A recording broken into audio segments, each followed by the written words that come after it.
Linha com a gente para uma entrevista agora ao vivo, importante, o Marcel Belfiore. Ele é advogado e especialista em direito esportivo e vai conversar com a gente sobre esse assunto. Marcel, tudo bem? Bem-vindo, bom dia, obrigada por conversar com a gente neste sabadão. Bom dia, Roberta, bom dia, Luana, bom dia a todos os ouvintes. Bom dia. Marcel, com essa nova informação que foi divulgada ontem pela TV Globo, o Ministério Público identificando suspeita de influência direta no resultado de um jogo. Quais são as punições, quais são as consequências possíveis a partir dessa nova informação? Olha, essa nova informação, ela, claro, só vai mostrando o quão grave foi esse escândalo, né? Mas, por hora, ele não muda muito o quadro dos envolvidos. Nós temos que separar aqui aquilo que vai acontecer com eles na esfera criminal, aquilo que vai acontecer com eles na esfera desportiva e também, se tratando aqui dos jogadores, na esfera trabalhista, né, na relação com os clubes dele. Isso certamente vai ser considerado em cada uma das esferas, sobretudo na criminal e na desportiva, para se determinar qual é a pena que os envolvidos vão estar recebendo por conta dos seus atos individualizados. Mas eu não acredito que o fato de ter pela primeira vez indícios de uma interferência no resultado da partida pode comprometer de alguma maneira o jogo ou a competição que aconteceu no ano passado.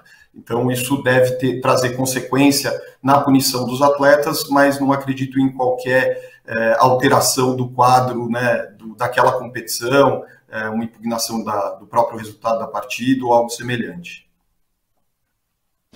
Agora, Marcel, eu queria que você falasse sobre como a regulamentação das apostas esportivas pode evitar esse tipo de fraude nas apostas, né? Porque uma coisa a gente fala de manipulação do resultado de uma aposta, do resultado de um jogo. Eu acho que é até mais difícil de acontecer do que, por exemplo, a manipulação de uma jogada específica. Por exemplo, a pessoa vai apostar que teve primeiro lance da jogada foi uma lateral.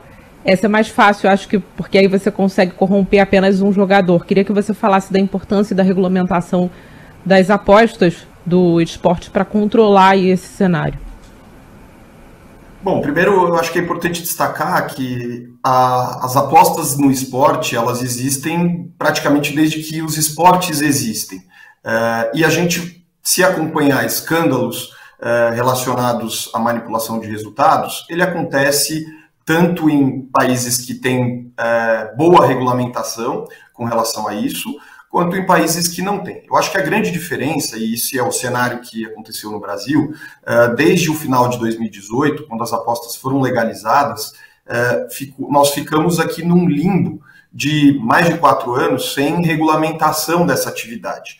Isso permitiu que no Brasil se disseminasse o número de casas de apostas sem o devido controle, sem a devida fiscalização. Isso foi um cenário perfeito para que apostadores corruptos, né, conseguissem se organizar, pulverizar as suas atividades ilícitas dentro de uma série de sites de apostas e utilizaram justamente essas pequenos lances, pequenos fatos que ficam um pouco abaixo do radar de quem faz o controle e acabaram conseguindo ter resultados financeiros, e isso está aparecendo agora. Eu acho que a regulamentação ela é fundamental, primeiro, para regular quem são as casas de apostas que vão estar homologadas, registradas no Brasil para operar. Isso talvez filtre um pouco, reduza um pouco o número dessas casas, vai passar a elas uma série de obrigações e limites, inclusive com relação ao controle das apostas, o controle do fluxo de dinheiro, vai permitir que com a arrecadação, né, obtida pelo governo, exista um aparelhamento melhor dos órgãos fiscalizadores, dos órgãos de controle, né? Com dinheiro você consegue aparelhar as organizações que fazem esse controle, e também vai unir a sociedade de uma forma geral em torno da educação dos jogadores, dos árbitros, dos dirigentes envolvidos nisso, porque isso sim é fundamental. As pessoas precisam entender primeiro a gravidade, as consequências que isso traz, os malefícios que isso traz para o esporte como um todo, e precisam entender claramente quais são as consequências para si com relação a um ato tão grave quanto esse. Então, a regulamentação é fundamental, não dá para dizer que ela vai impedir completamente esse tipo de atividade, mas certamente ela vai servir para reduzir e para controlar um pouco a atividade de apostas no Brasil. Até porque não é a primeira vez que a gente tem casos como esse aqui no país. Em 2005 a gente teve a máfia do apito, e aí a gente vê os anos passando e, de novo, um escândalo no nosso futebol. Agora, Marcel, só para que o ouvinte também entenda melhor os dispositivos na lei, o que diz a lei e o que é possível a partir dela. A gente teve esses jogadores já desligados dos times, que tem investigação sobre envolvimento, no caso aí, de participação nessas apostas. Você acredita que esses atletas podem ser banidos do esporte? Olha, o banimento até tem previsão nos regulamentos, no que a gente chama que é a lei disciplinar desportiva. Então, o Código Brasileiro de Justiça Desportiva, ele prevê o banimento, mas ele prevê o banimento apenas na situação de reincidência. Ou seja, e a reincidência ela só ocorre depois, quando o atleta repete o ato depois de condenado uma primeira vez. Não é o caso aqui desses jogadores. Então, a consequência para eles, nesse momento, pode variar, uma punição pode variar entre 180 a 720 dias de suspensão. Então, não seria possível pensar nesse momento em banimento logo de cara. Agora, você tem também possibilidades, porque aqui existe uma sequência de atos ou atos sendo realizados continuamente, e você pode, a partir também de combinação de outros artigos do CBJD, pensar em punições até maiores desses jogadores. Mas o banimento como algo acontecendo de imediato, não existe pelo menos previsão legal, então eu acho difícil que isso aconteça. Uma suspensão de 800 dias, né, Roberta? Acho que pode ser considerada, Marcel, na vida de um atleta, um período, uma punição até dura, né? Que deve servir de exemplo, porque é o mesmo que uma pessoa parasse de trabalhar durante 10 anos. 800 dias na vida de um atleta, na vida profissional de um atleta, é muita coisa, né? Então essa poderia ser uma punição considerada dura e para servir de exemplo para que isso não volte a ocorrer? Certamente, né, você destacou bem, a carreira do atleta de futebol, sobretudo, é muito curta, e quando você fala em uma punição de quase 800 dias, ela de fato traz uma consequência bastante grave para ele, até porque ficar tanto tempo fora não significa que quando ele volta a jogar no mesmo nível, então é quase que uma punição em cascata. Agora, é importante destacar, né, você falou, tem um caráter aqui educativo dessa pena, porque ela não é a única, né, consequência que ele pode ter na sua carreira. Como a gente falou, ele tem consequências no aspecto criminal, então ele vai responder a um processo penal. Acho difícil que ele chegue a ser preso por isso, mas é bem possível que seja condenado criminalmente. Isso traz uma mancha na vida de qualquer um. Tem a punição esportiva, que também traz uma mancha, né? Ainda que ele retorne de suspensão, é possível que os clubes que o contratariam numa situação normal não o contratem mais. E você tem também a própria situação na esfera trabalhista, né? O jogador, ele não só deixa de jogar futebol, mas ele deixa de receber salários, aquilo, né, o valor que ele depende para viver. Então, as consequências são muitas e muito graves, e é importante, nesse caso, que as regras e as leis sejam aplicadas para que sirva de exemplo justamente para outros atletas entenderem que fazer um ato como esse pode repercutir definitivamente na sua carreira e na sua vida. A gente também acompanha, de acordo com as investigações, Marcel, que a máfia das apostas não se limita ao Brasil. A gente já tem aí indícios de que essa máfia cruzou fronteiras, dizem ter acordos nos Estados Unidos, na Grécia. Ontem o nosso Eduardo Barão falava sobre os apostadores também terem abordado jogadores brasileiros da MLS, a principal liga dos Estados Unidos. Atletas citados são Max Alves, do Colorado Rapids, e o lateral Zeca, que na época estava no Houston Dynamo e hoje joga aqui no Brasil. Essas investigações podem se conectar com outras fora do país? Certamente podem. Da mesma forma que o esporte é algo global, as apostas também são, né? Sobretudo com o advento da internet.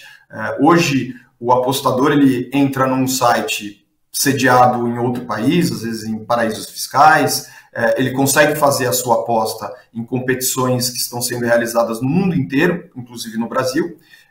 Ele consegue rapidamente, né, num clique, fazer um depósito, fazer uma transação financeira e receber os resultados da sua aposta quase que imediatamente.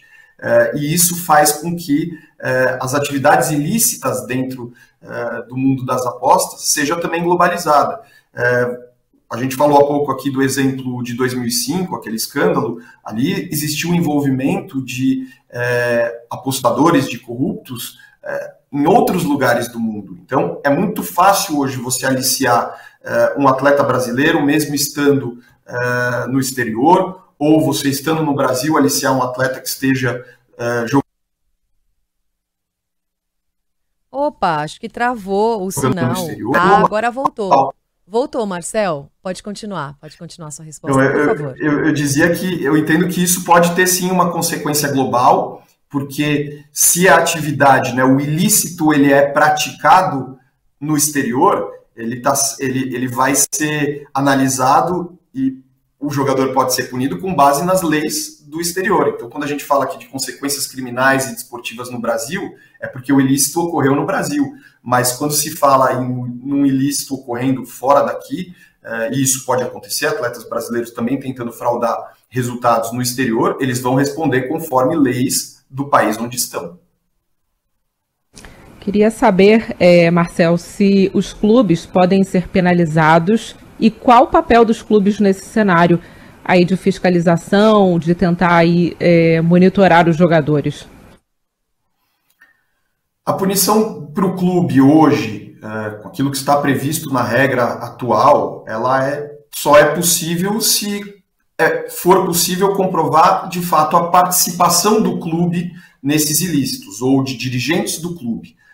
Pode-se também pensar, não precisa ser uma participação direta, pode ser uma participação, vamos dizer, por omissão, né? O clube sabe daquilo que está acontecendo e nada faz para que a situação pare de acontecer. Então, por exemplo, o clube sabe que o atleta foi aliciado e não faz nada para tirar ele daquele jogo e, de certa maneira, acaba contribuindo para aquele resultado manipulado.